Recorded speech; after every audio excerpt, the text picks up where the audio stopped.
Hello అండి, పాల ప్యాకెట్లకు సంబంధించిన టిప్పు మంచి మాట రెండూ చెప్తున్నా.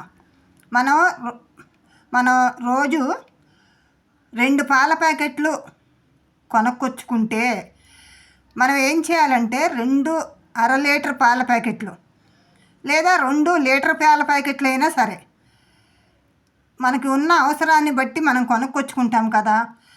అప్పుడు ఏం చేయాలంటే 2 అర లీటర్ పాల ప్యాకెట్లు ఒకే గిన్నె చూసి ఆ గిన్నెలో పోసి కాగపెట్టవద్దు.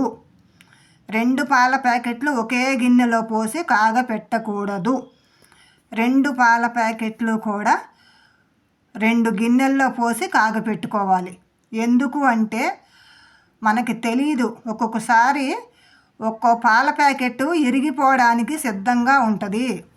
మనకు ఆ విషయం తెలియక మనం గిన్నెలో పోసి కాగపెడతాము. కాబట్టి 2వ పాల ప్యాకెట్ పాలు కూడా మనం నష్టపోతాము.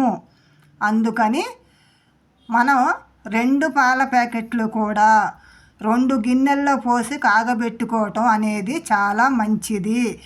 ఒకవేళ ఒక పాల ప్యాకెట్ పాలు ఇరిగిపోయినా మనకి 2వ పాల ప్యాకెట్ పాలు అనేది ఉంటాయి. 2 గిన్నెల్లో పోసి కాగబెట్టుకుంటే నేను ఈ పద్ధతి పాటిస్తాను.